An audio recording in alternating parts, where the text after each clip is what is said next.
Hi everyone. You may know 3 different ways in which people talk about the derivative. Some people say that the derivative is the slope of the tangent line.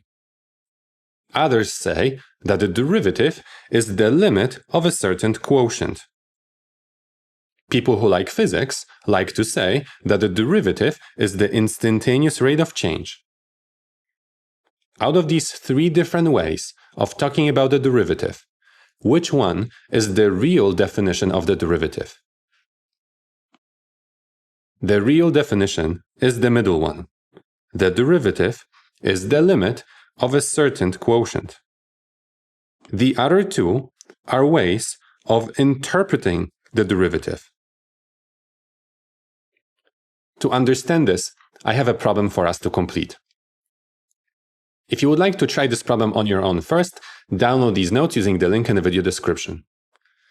We are given the function x squared plus 2x plus 1, and we must compute the derivative of this function at 1 using the limit definition.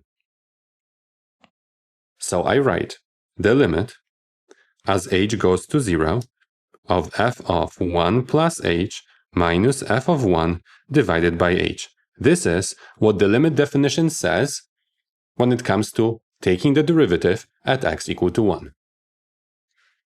I can't simply plug in h equal to 0, because then I will get an expression of the form 0 divided by 0. Instead, I plug in 1 plus h to the function and 1 to the function, and I get the limit as h goes to 0 of 1 plus h squared plus 2, 1 plus h plus 1. This is what I get when I plug in 1 plus h to the formula.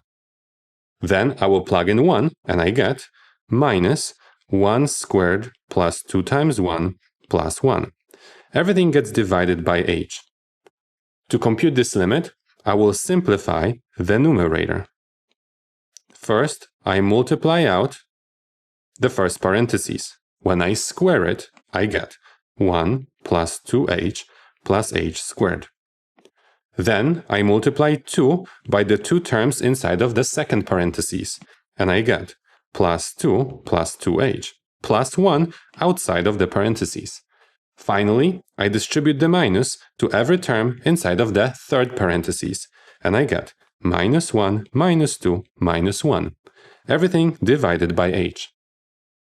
A few things cancel. 1 and negative 1 go away. 2 and negative 2 go away. 1 and negative 1 go away. In the numerator, I also have 2h and 2h. That gives me 4h plus h squared in the numerator. So I get the limit as h goes to 0 of 4h plus h squared divided by h.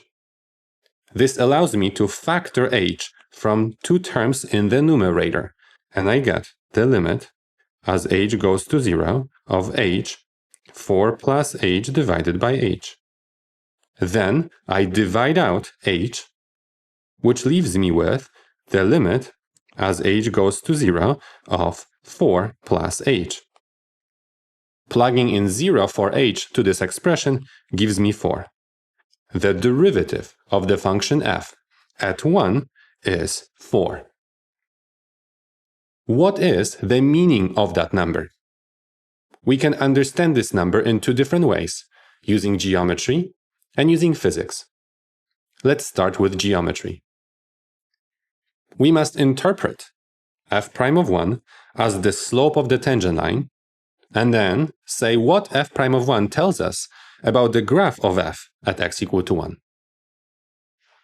This number 4 is the slope of the tangent line to the graph of f at x equal to 1. So, if this is a function given to us f, and this is a point corresponding to x equal to 1, at that point, there is a tangent line with the slope of 4. What is the meaning of this number? We can say that slope of 4 indicates that the tangent line is increasing, which means that the original function also increases near x equal to 1. What's more, it increases quite fast. 4 is a rather large number.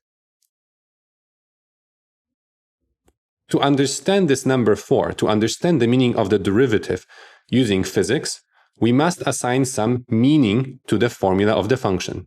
So this time, we will assume that the function f of x represents the height of a toy space rocket over time, where the height is given in feet and the time in seconds. We must now interpret f prime of 1 as the instantaneous rate of change.